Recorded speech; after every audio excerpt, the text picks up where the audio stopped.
지금 리플 시장을 완전히 뒤집어 놓을 역대급 속보가 터졌는데요. 리플랩스가 직접 후원하고 자금을 조달한 핵심 기업인 에보노스가 미국 나스닥 상장을 정역 추진한다는 소식입니다. 이건 단순히 한 기업의 상장을 넘어서는 의미를 가집니다.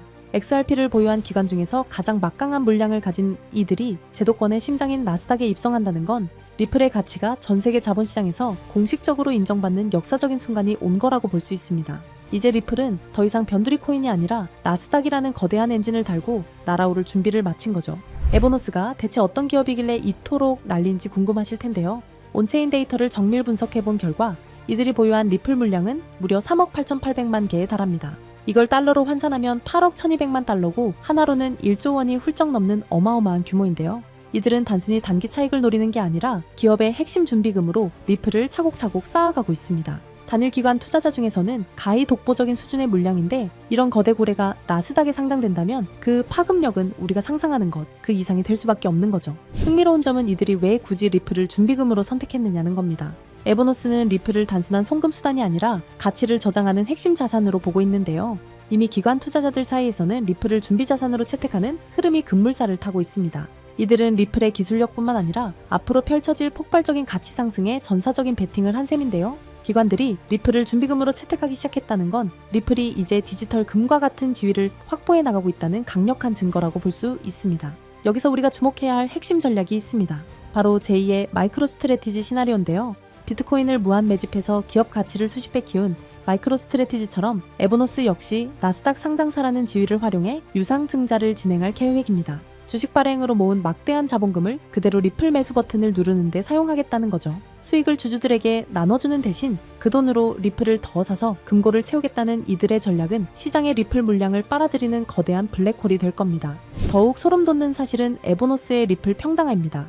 이들이 1조 원이라는 거금을 들여 매집한 리플의 평균 단가는 2.44달러로 우리 돈으로 약 3,600원 정도인데요.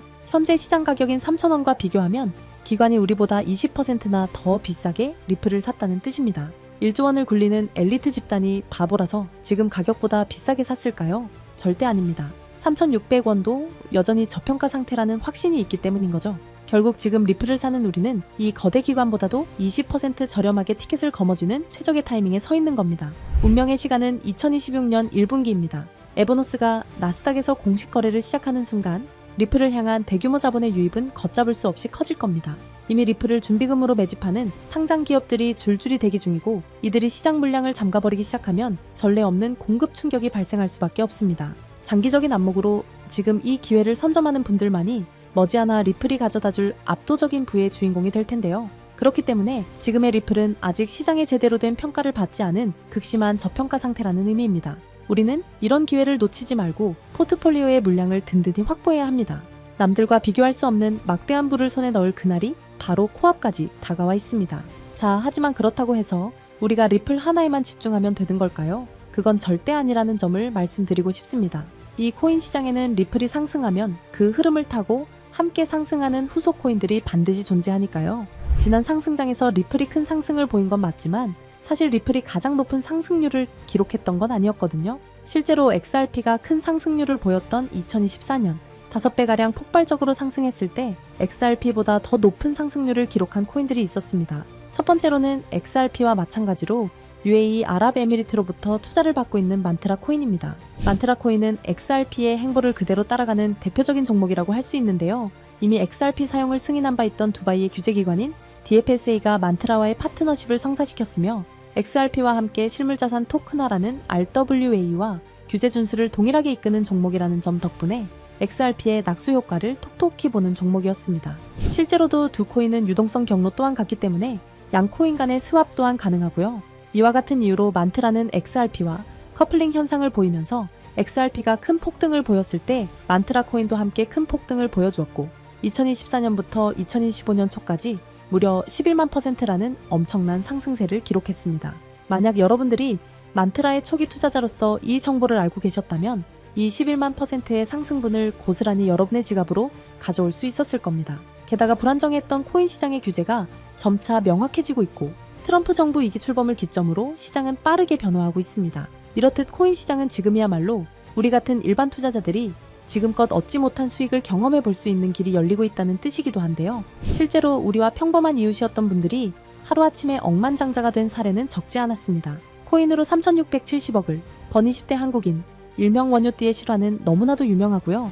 코인 투자로 한순간에 큰 부를 이룬 공무원의 이야기 또한 잘 알려져 있습니다. 이뿐만이 아니죠. 현재의 밈코인의 대장격인 시바이누 코인에 초기 투자로 400만 원을 넣어 1조 원을 벌어들인 사례도 이제는 너무나 유명한 이야기입니다. 중요한 점은 이들의 성공 사례가 단순히 운이 좋아서 우연히 이뤄낸 성과만은 아니라는 것입니다. 이들의 공통점은 모두 저평가되어 있으면서도 폭등이 예측 가능한 종목을 찾아 누구보다 빠르게 초기 투자자로서 선점을 해놓았다는 점이죠. 그렇다면 이러한 종목들은 과연 어떻게 찾을 수 있는 걸까요? 저는 이에 대해 한 가지 흥미로운 사실을 발견했습니다. 해외의 저명한 분석가들과 월가의 현직 퀀트 트레이더들 모두가 이러한 저평가 폭등 종목들에 대해 한 가지 공통된 의견을 내놓았다는 것인데요. 자, 그래서 오늘 내용은 그 어떤 유튜버들도 그 어떤 기관의 보고서에서도 쉽게 볼 수 없는 정말 중요한 내용을 말씀드리는 만큼 오늘 영상만큼은 꼭 집중해 주시기를 부탁드리면서 이야기를 시작해 보겠습니다. 여러분들도 어느 정도 체감하고 계시겠지만 암호화폐 시장이 점점 제도권 안으로 진입함에 따라서 전통 금융 시스템과 디지털 자산, 이 둘의 연결성을 강화하는 기술에 대한 관심은 나날이 높아져만 가고 있습니다. 그 밖에 트럼프 2기 행정부의 출범과 미국 SEC의 기조 변화, 이렇게 여러 가지 호재들이 암호화폐 시장에 활주로를 열어주고 있는 상황입니다. 이제는 투기 자산이 아닌 국경을 초월한 결제 시스템까지 침투해서 암호화폐가 활용되는 시점에 블록체인과 전통 금융 시스템을 연결하는 것이야말로 진정한 암호화폐 시장의 개방이라고 할 수 있겠죠. 때문에 이러한 암호화폐 시장 개방이라는 키워드 이면에는 단순한 암호화폐 수용이 아니라 전 세계 금융 시스템의 패러다임까지 바꾸려는 거대한 큰 그림이 숨겨져 있다고 볼 수 있습니다. 그리고 이러한 상황 속에서 앞서 말씀드린 미국의 대형 기관들과 월가의 수많은 트레이더들은 모두 한 가지 테마에 주목하고 있었습니다. 그 테마가 바로 오늘 영상의 핵심 내용인 ISO 2002라는 국제 표준입니다. 이 단어가 여러분들에게는 조금 생소하게 느껴지실 수도 있는데요. 간단히 말씀드리자면 글로벌 금융 메시징 표준, 즉 은행, 금융기관, 결제 네트워크 간의 데이터 교환을 표준화하기 위해 설계된 국제 규격이라고 이해하시면 됩니다. 쉽게 말해 전 세계 금융기관들이 이제부터 서로 다른 언어를 쓰지 말고 하나의 공통 언어로 송금하고 결제하자 라고 약속한 체계인 거죠. 국제 금융거래는 매우 까다롭고 시스템마다 기준이 다르다 보니 과거에는 국가 간 송금이나 이동 과정에서 종종 문제가 생기고 심지어 거래가 중단되는 사고도 발생하곤 했습니다. 지역마다 그리고 시스템마다 서로 다른 표준을 쓰다 보니 의사소통 오류가 많았던 겁니다. 그래서 이 문제를 해결하기 위해 등장한 것이 바로 ISO 2002 국제금융 메시지의 통합 표준입니다. 지금 전 세계는 암호화폐와 전통금융 시스템의 본격적인 융합이라는 과제에 집중하고 있습니다. 그리고 바로 이 시점에서 ISO 2002가 그 연결고리 역할을 하게 되는 것이죠. 먼저 전통금융 시스템이 암호화폐와 연결되기 위해 필요한 핵심 조건이 있는데 바로 송금, 결제 과정에서의 데이터 호환성, 투명성, 그리고 표준화입니다. 즉 서로 다른 시스템이 하나의 글로벌 결제 네트워크가 되기 위해선 같은 언어로 대화할 수 있어야 한다는 뜻입니다. 현재 블록체인 기반 결제 시스템의 중심에 있는 스테이블 코인 또한 엄격한 ISO 2002의 표준을 반드시 따라야만 거래가 가능해진다는 점입니다. 기존의 코인 전송은 누가 누구에게 얼마를 보냈다 정도의 단순 정보만 담겼지만 ISO 2002는 송금 목적, 최종 수치인 상세 정보, 중개기관 정보 등 방대한 데이터를 포함할 수 있다는 것이 큰 강점이죠. 심지어 각국 중앙은행이 개발 중인 CBDC 또한 모두 ISO 2002 표준을 기반으로 설계되고 있습니다. 그리고 세계 최대의 자산운용사 블랙록이 공격적으로 투자하고 있는 실물자산 토큰화, 일명 RWA 시장 또한 부동산, 채권 등을 토큰화하기 위해선 기존 금융권과의 호환성이 필수이므로 ISO 2002가 RWA라는 차세대 금융의 인프라 표준을 따르고 있는 실정입니다. 게다가 전 세계의 중앙은행들 뿐만 아니라 현재 가치 약 10조 원으로 추정되는 서클이나 미국 최고의 암호화폐 커스터디 기업 비트고 등도 은행 인가와 금융 라이선스를 준비하며 ISO 2002 국제 표준을 준수하기 위해 천문학적인 투자금을 쏟아붓고 있는 상황입니다. 이렇듯 투자나 시장 분석 관점에서 ISO 2002 테마는 이제 선택이 아닌 생존과 채택을 위한 필수 조건이 되었다고 봐도 과언이 아닐 겁니다. 실제로 리플 또한 지난 대선 이후 엄청난 폭등을 할 수 있었던 이유가 리플이 업계 최초로 ISO 2002 등록 관리 그룹에 포함됐고 리플의 결제 네트워크인 리플렛 또한 해당 표준에 맞게 설계해 왔었기 때문이라는 점입니다. 자, 그렇다면 ISO 2002의 영향력은 정말 리플에게만 그칠까요? 실제로 ISO 2002의 영향력은 XRP에만 국한되지 않습니다.